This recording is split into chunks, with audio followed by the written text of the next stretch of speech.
주님 감사합니다. 우리를 건지시는 분은 주님 한 분뿐이요.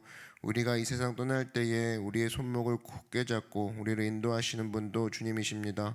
오늘 우리가 가지고 나온 모든 기도 제목들이 주 안에서 응답받고 채워지고 인도함 받는 놀라운 역사가 있을 줄 믿습니다. 성령께서 함께 하시고 역사하여 주시옵소서. 오늘 말씀 가운데에 주께서 운행하셔서 모든 각설한 마음 가운데에 예수 그리스도의 마음을 새겨지게 하여 주시옵소서. 예수님의 이름으로 기도드렸습니다.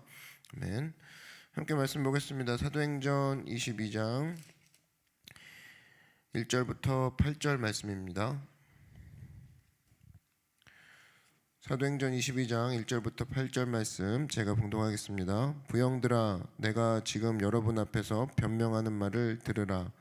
그들이 그가 히브리 말로 말함을 듣고 더욱 조용한지라. 이어 이르되, 나는 유대인으로 길리기아 다소에서 났고 이 성에서 자라 가말리엘의 문화에서 우리 조상들의 율법의 엄한 교훈을 받았고 오늘 너희 모든 사람처럼 하나님께 대하여 열심히 있는 자라. 내가 이 돌을 박해하여 사람을 죽이기까지 하고 남녀를 결박하여 옥에 넘겼노니 이에 대제사장과 모든 장로들이 내 증인이라.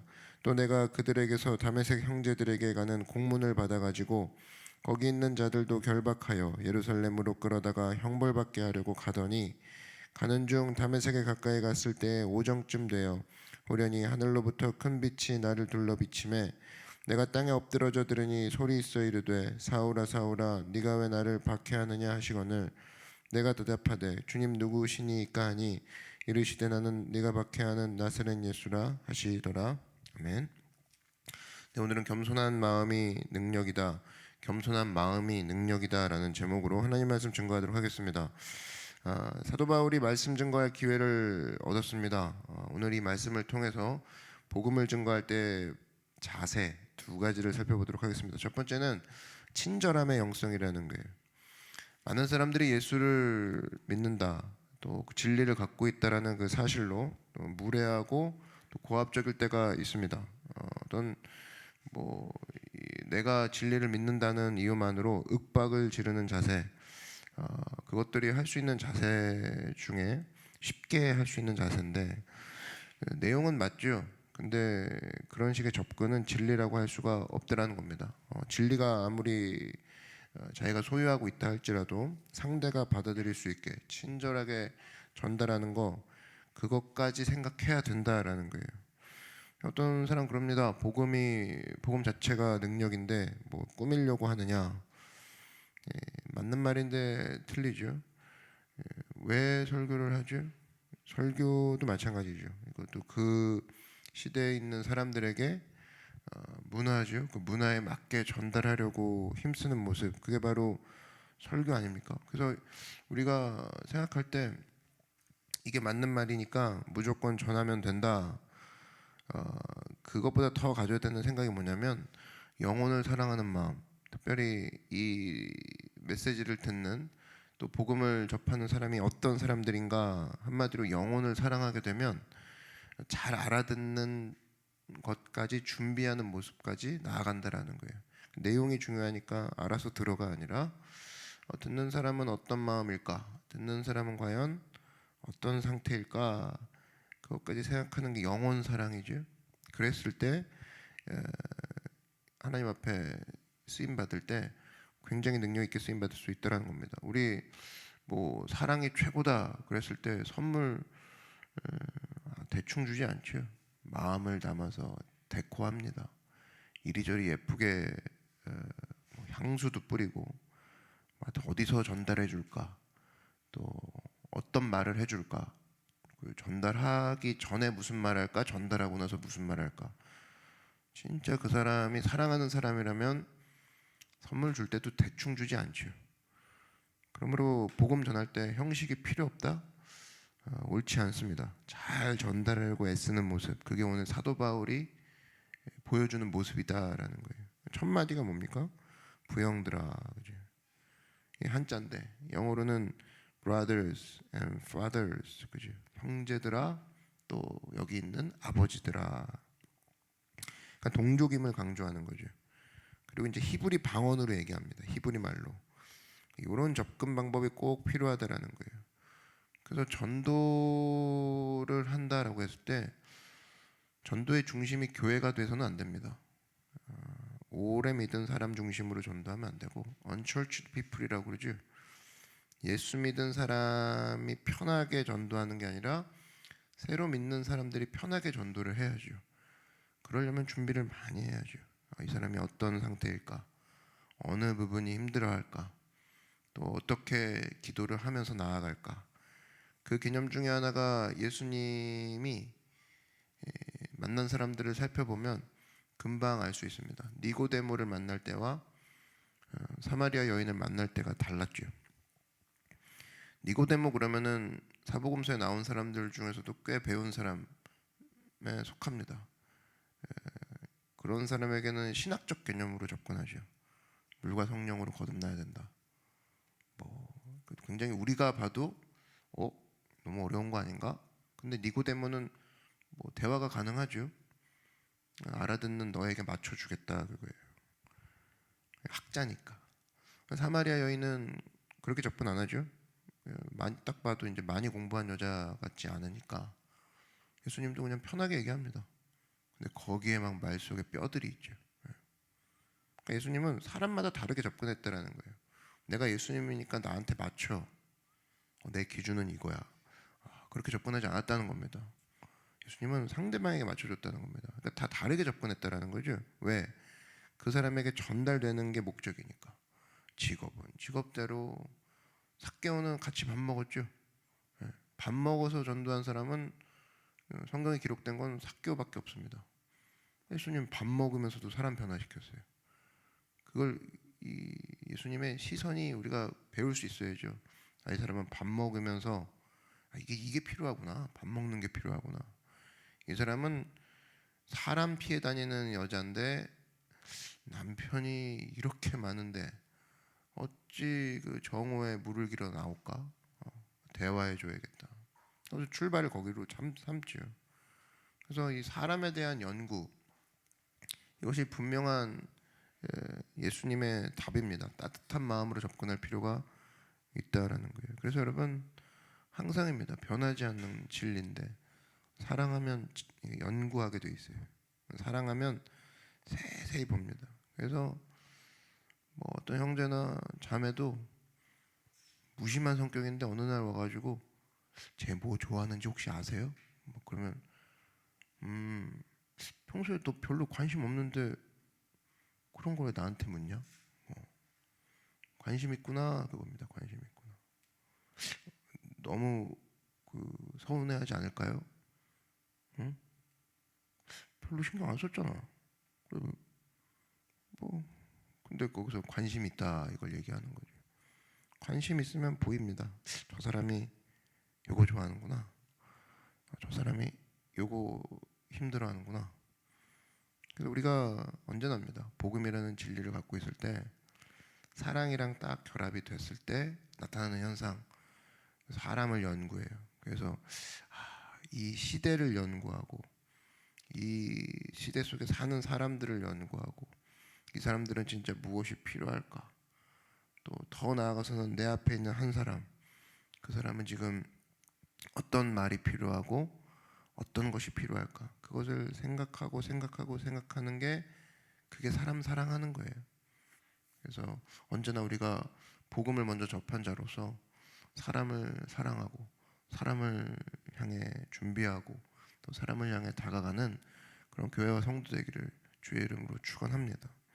두 번째는 오늘 사도 바울 본문에서 느낄 수 있는 메시지는 인간의 한계를 인정하고 하나님의 음성을 듣는 그 모습이 강력한 모습이다라는 거예요. 아무리 노력을 해도 인간이라는 게 결정적인 한계가 있습니다. 100점이 아니에요. 그래서 내 마음속에 나는 언제나 인간이다. 나는 유한하다. 이 마음이 있을 때 능력을 사실은 발휘할 수 있습니다. 역설적이죠. 나는 잘 못해. 나는 한계가 있어. 그럴수록 더 주님을 붙드는 그 손길이 나온다라는 겁니다. 오늘 22장 3절을 보면 바울이 이런 얘기를 합니다. 나는 유대인으로 길리기아 다소에서 났고 잘 달랐다 이거죠. 이성에서 자라 가말리엘의 문화에서, 가말리엘 그러면 당시 최고 학문을 구가하던 그런 스승입니다. 최고 랍비라 그러죠. 그 랍비도 이제 레벨이 있는데 랍비 중에서의 최고의 존경은 라반이라고 합니다. 라반. 랍비와 라반이 있어요. 랍비 중에서 베스트 오브 베스트가 라반이에요. 근데 이 라반이 이스라엘 역사 중에 딱 6명 있습니다.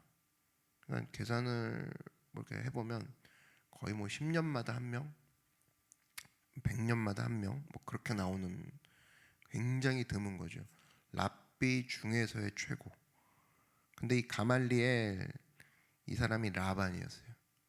근데 사도 바울은 그 라반 밑에서 배운 사람이죠. 그러니까 보통 사람 아니죠. 그러니까 웬만한 랍비는 그러니까 눈도 들어오지 않는 상황. 그러니까 강력한 학문적 백그라운드 사도 바울. 사도 바울은 굉장한 엘리트입니다. 보통 엘리트가 아니에요. 우린 가말리엘 그럼 느낌이 안 오죠. 근데 이 당시 학문의 최고의 상상할 수 있는 최고의 학문가에서 있었던 게 사도 바울. 근데 엘리트였어요? 아마 이 사도행전 시작하기 전부터 엘리트였다고. 근데 100점짜리 인생이었냐? 그렇지 않았다라는 거예요. 여러분 엘리트가 다 지도자가 됩니까? 그러지 않죠. 오히려 그 엘리트나 완전 똑똑한 사람은 지도자 되기가 힘듭니다. 왜냐하면 엘리트일수록 남의 말을 들으려고 하지 않기 때문에 자기가 다 갖고 있거든요. 경험해봤고 또 자기가 그것을 해석할 수 있고 자기 안에 컨텐츠가 너무 많기 때문에 웬만한 건 들어오지 않아요.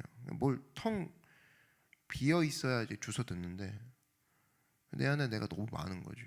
너무 꽉꽉 차 있으니까 그냥 웬만한 거 봐도 새롭지 않고 들을 만한가? 거기서 아니야 이미 들은 거야 알아, 그죠? 그러니까 모르는 게 없는 거죠. 그래서 누가 툭 던지면은 씩 하고 웃죠. 그래서 에휴 나 다 아는 건데. 그러니까 이게 폐쇄적일 수가 있습니다. 엘리트들일수록 말은 안 하지만 다 아는 거야 그거. 그랬을 때 가장 취약점이 뭐냐면 다른 사람들이 이끌어갈 수가 없습니다. 왜? 겸손함이 없으니까. 다른 사람들의 입장까지 생각하면서 데리고 가는 게 이 리더인데 자기는 다 알아요.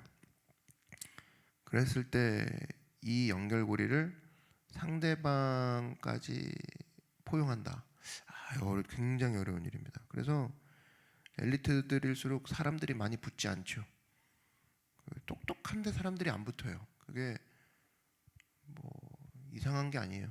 이런 현상이라는 거예요. 근데 이런 엘리트는 언제 쓰임을 받느냐? 성경에도 분명히 엘리트가 나오는데 출애굽기에서 가장 엘리트 그러면 모세죠. 왕궁에서 배웠어요. 40년 동안. 근데 이런 엘리트가 하나님 앞에 쓰임 받는다 그러면 광야를 반드시 하나님이 겪게 만듭니다. 광야 학교라고 그러죠.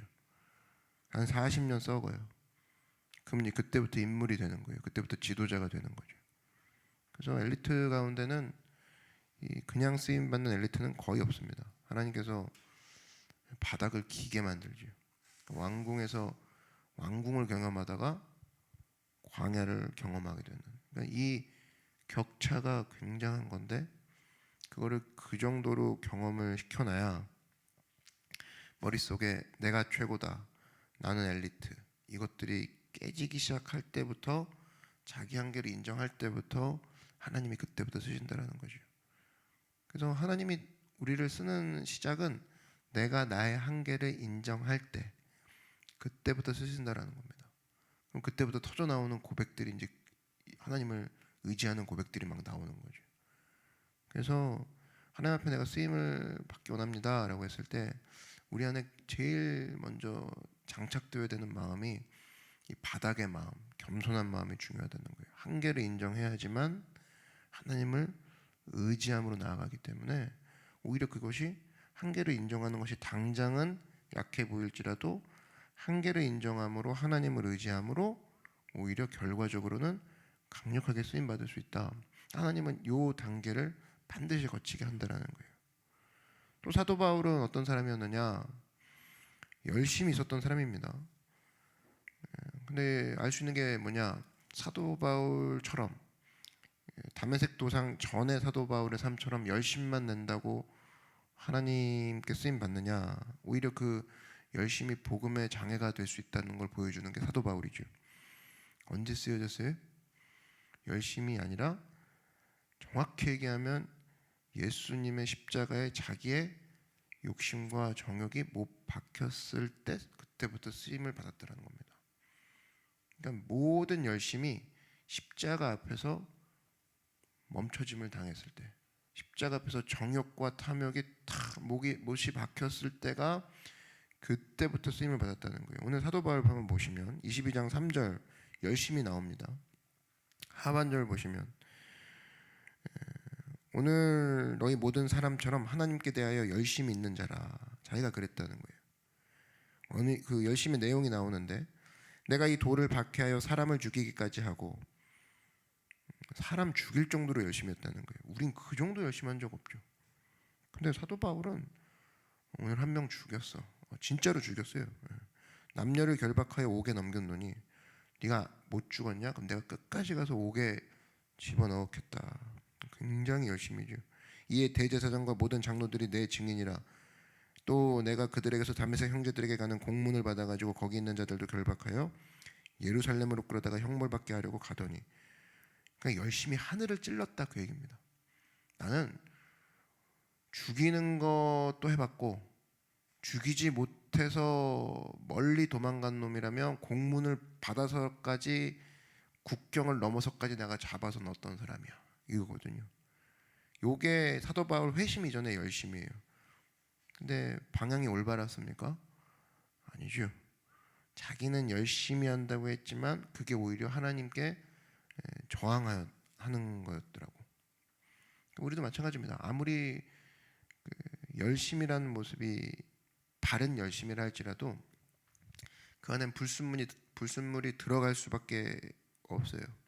그래서 우리가 해야 될 거는 나의 열심조차도 하나님께 점검받는 게 굉장히 중요합니다. 열심이 있어요. 그럼 수시로 점검받아야 돼요. 하나님, 나의 열심을 점검하여 주시옵소서. 어떤 때는 매일매일. 그래서 열심의 방향, 열심의 속성, 열심의 속도, 하나님 이 열심을 점검하여 주시옵소서. 그래서 우리 하는 일도 하나님 사랑해서 하는 마음으로 달려드는 거 있잖아요. 근데 잊지 마십시오. 90%는 어느 순간 열심일 수 있지만 순수하게, 10%는 불순물이 들어갈 수 있다라는 거예요. 언제? 점검이 돼 있지 않으면. 그래서 진짜 중요한 건 주기마다 주의 음성을 들으며 내 열심을 체크해야 돼요. 내가 열심히 하고 있는가가 아니라 이 열심이 하나님 앞에 바른가, 하나님이 이 열심을 기뻐하시는가. 윌로우 크릭 교회 그러면은 굉장히 유명하고 부흥된 교회 중에 하나입니다. 거기서 비라이벨스 목사님이 있을 때 그런 일이 있었죠. 스텝 봉사팀 한 명 가운데 한 명이 권총으로 자살을 시도했습니다. 미국 애들은 약간 스킬이 달라. 우리는 막 상처받고 막 안 나와요 이러는데 얘네들은 권총 자살 시도해요. 찬양팀에서. 이상하죠? 어떻게 그런 일이 일어날 수 있을까? 전원 뽑아버릴 거야. 이것도 아니고 자기가 권총을 자살하겠대요. 그때 이 빌 하이벨스 윌로우 크릭의 주제가 뭐였냐면, 빌 하이벨스 목사님의 주제가 하나님께 무조건이다. 하나님을 위해 최고의 것을 드리자. 요게 캐치프레이즈였어요. 윌로우 크릭 교회 표, 최고의 것을 하나님께. 근데 이 빌 하이벨스 목사님이 혈통이 네덜란드 사람입니다. 네덜란드 사람들이 지독하죠. 장사꾼 기질이 있어가지고 유태인보다 더 지독한 사람들 네덜란드, 그런 별명이 있어요. 왜냐하면 바다보다 지면이 낮은데 그걸 풍차 개념을 도입해갖고 꽃장사하고 또 풍토를 개간해서 땅을 만들어버린 민족이 네덜란드 사람이거든요. 굉장한 사업 기질이 있는 거죠. 활한 사람, 이 네덜란드 사람들은 중국 사람을 속일 정도로 굉장한 장사꾼이다. 그게 이제 혈통의 어떤 특성인데 비즈니스맨의 피를 이어받은 게 이 네덜란드 사람들인데, 그러니까 이 빌 하이베스 목사님도 그때 장사하듯이 철저함, 완벽함을 가지고 목회한다. 최고의 것만 드린다. 그러니까 이게 완벽주의가 말씀에서 나온, 그러니까 이게 다르거든요. 주께서 온전케 하리라가 아니라 완벽한 거 드릴 때까지 우린 완전 준비한다. 그러니까 이게 오히려 나중에 하는 얘기인데 자기 만족의 피해서 나온 거죠. 그러니까 더 좀 구체적으로 하면 자기 민족으로부터 혈통으로 내려오는 완벽해야 돼, 완벽해야 돼. 은혜를 구하기보다는 완벽한 걸 해서 드려야 돼. 되게 좋은데 은혜가 들어갈 공간이 없죠. 하나님 볼 때는 완벽한 걸 받으실 땐 되게 좋은데 드리는 자 입장에서 보면 은혜를 구하지 않고 완벽한 걸 드리는 거에 초점이 있는 거예요. 그러니까 이걸 깨닫고 나서 자기 반성에 들어갔다는 거예요. 아, 이게 아니구나. 겸손히 서 있어야 되겠구나. 여러분, 이렇게 빌 하이베스 목사님 같은 경우도 그러는데 뭐 우리는 안 그러겠습니까? 저는 안 그러겠어요. 순수함으로 가고 있지만 온갖 잡탕이 섞여 있을 수 있죠. 그래서 점검해야 될 게 뭐냐, 항상이에요. 내가 아무리 좋다고 여기는 것도 이런 하나님 빛에 쫙 비춰보는 시간이 있어야 돼요. 비춰보면 여기 상처 있네, 그죠? 살짝 돌려보면 여기도 있었어. 이게 안쪽으로 들어가 있었던 거야? 막 이렇게 나오는 거예요.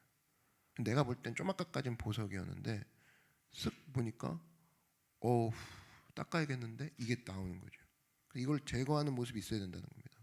사도 바울이 그랬다는 거예요. 과거의 자기 열심, 다이아몬드를 싹 비춰보니까 내가 박해하는 자였도다. 그죠? 이거를 매일 하는 모습으로 나중에 바뀌죠. 그러니까 어떻게 됩니까? 내가 죄인 중에 죄인이라, 괴수 중에 괴수라, 제자 중에 제일 작은 자라. 자기의 모든 자랑할 만한 것들을 하나님의 빛 안에서 딱 비춰보니까 나중에 어떤 고백 나옵니까? 전부 다 내게 주신 은혜더라, 이렇게 나오는 거죠. 자기의 업적이, 자기의 커리어가 나중에 와, 이거 하나님이 하셨네. 그래서 보는 거 잘해야 돼요. 어디서? 나의 모든 한계점을 예수님의 빛 아래서. 그러면은 내가 열심히 하는 것도 그분께는 참 내가 못할 짓을 하고 있구나. 그리고 내가 약하다 생각하는 것도 하나님이 보시기엔 이걸 오히려 쓰시고 계시는구나. 해석이 바뀌는 거죠. 그래서 바라보는 자세가 다릅니다. 그래서 바라보는 거 잘해야 돼요. 여러분, 유대인들이 안식일날 3가지 했대요. 첫째는 뒤를 돌아봤대요. 뒤를. 다 같이 서서 안식일이다, 이제 할 거 하자. 자, 첫 번째 하면 뒤를 딱 돌아봤대요. 무슨 얘기입니까? 과거를 돌아본다고 얘기죠. 내가 제대로 살았는가? 이 열심이 정당한 열심인가? 근데 계속 뒤만 돌아보고 있다. 그러면 문제가 뭐냐? 거기서 독이 나오죠. 상처, 자기 상처만 보게 됩니다. 과거는 어쩔 수 없는데 돌아보니까 돌아본 상태로만 서 있다 그러면 도구로만 남아 있는 거죠. 그 다음에 이 2번째 유대인들이 하는 게 뒤를 봤느냐? 그럼 이제 다음 단계에서 위를 보는 겁니다. 위를 본다. 그럼 위에서 이제 뭘 보는 거예요? 해독 작용이죠. 과거를 봤는 데는 독이 넘쳐났는데 위를 보니까 뭐가 와요? 새 힘이 내려오는 새 힘. 그래서 은혜의 공급이 위에서 오는구나. 그걸 느끼는 거고. 3번째 뭘 하냐? 앞을 내다봤다 그러죠. 앞을. 그래서 십자가만 바라보고 있다 그러면 우리가 뭐 하는 겁니까? 십자가를 묵상만 하고 십자가를 뭐 생각만 하고 아니죠. 앞만 바라본다, 앞을 바라본다. 그 얘기는 뭡니까? 이제 저곳을 향해 나아가겠다라는 거예요. 나아가겠다. 뭘 할 것인가? 저기 십자가를 향해서 내가 어떻게 살 것인가? 이게 우리가 붙잡아야 되는 내용입니다. 굉장히 인사이트 있는 내용이에요. 과거 좀 적용해 보면 월요일부터 토요일까지 어떻게 살았나? 아, 실수했구나. 아, 멈춰 있었구나. 아, 내가 여기서 정당한 것인가? 독이 나올 수 있어요. 이렇게 살아서 뭐 하나? 이러고도 내가 교회 다니는 자녀인가? 그때 위를 봐야죠. 새 힘을 저기서 결국 저 힘 때문에 내가 여기까지 왔구나. 하나님 나를 건져 주십시오. 건져 주십시오. 그리고 나서 땅을 보느냐? 아니에요. 뭘 봐야죠? 앞을 보는 거죠. 저 십자가를 향해 나아간다. 그죠?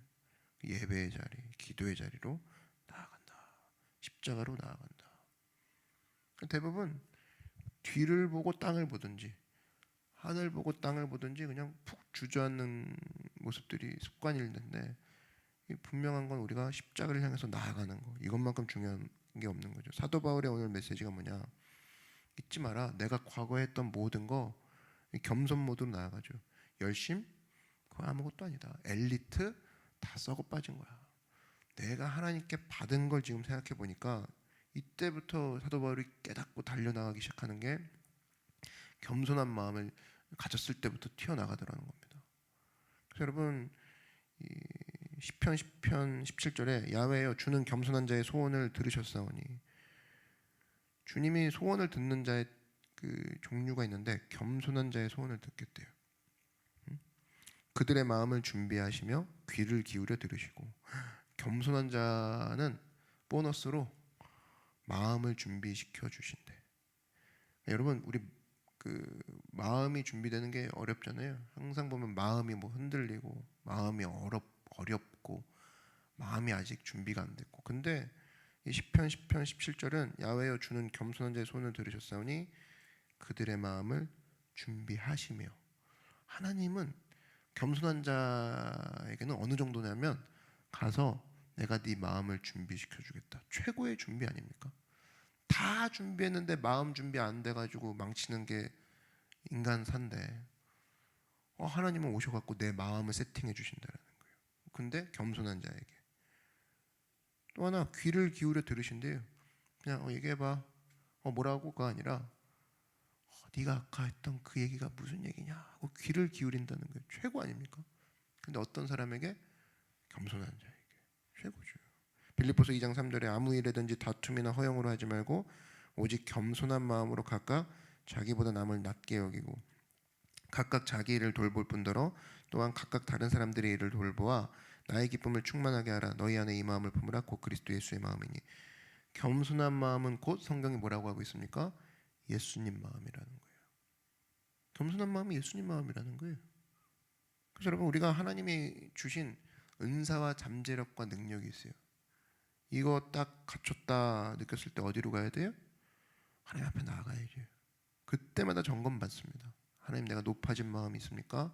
비춰보니 높아졌군요. 비춰보니 너무 깊어졌군요.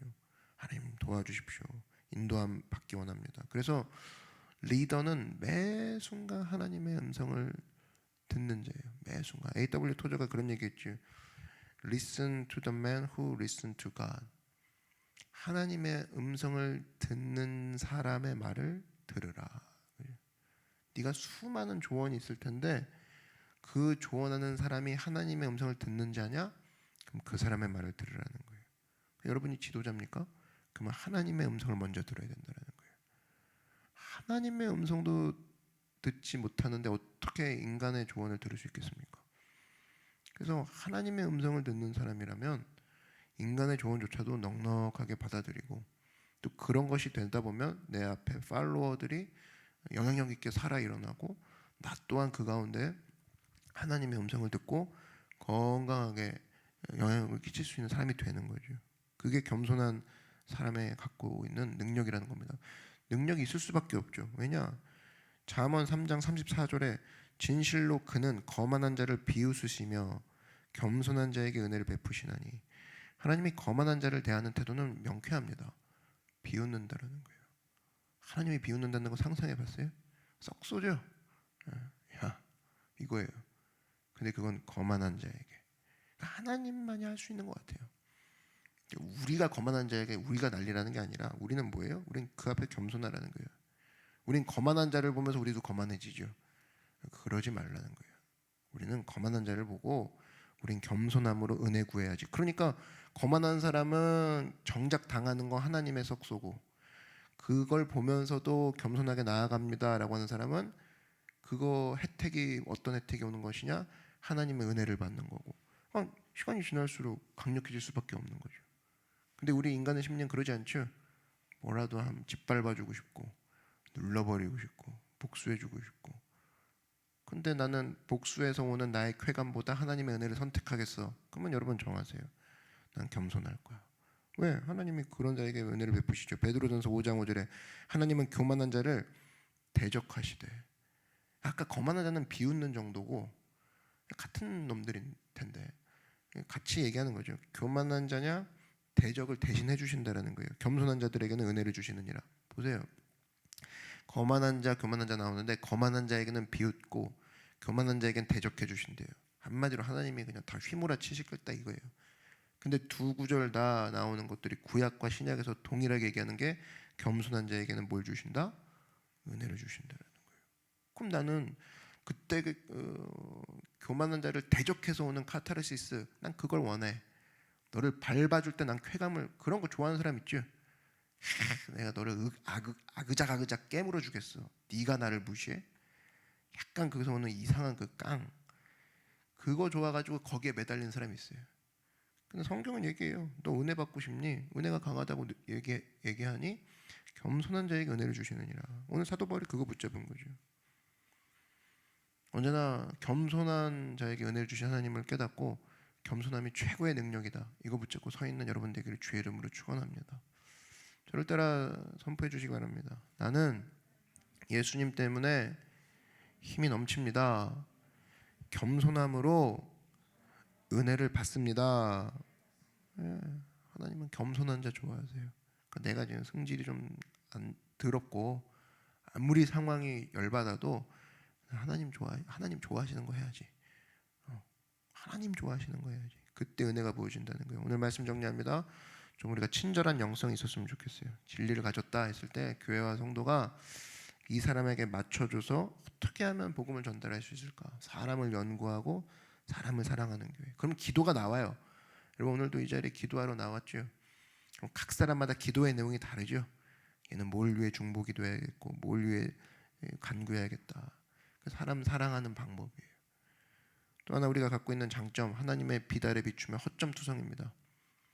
이 모든 것들 겸손한 마음만이 순도 높은 믿음을 유지할 수 있고 겸손한 마음만이 능력을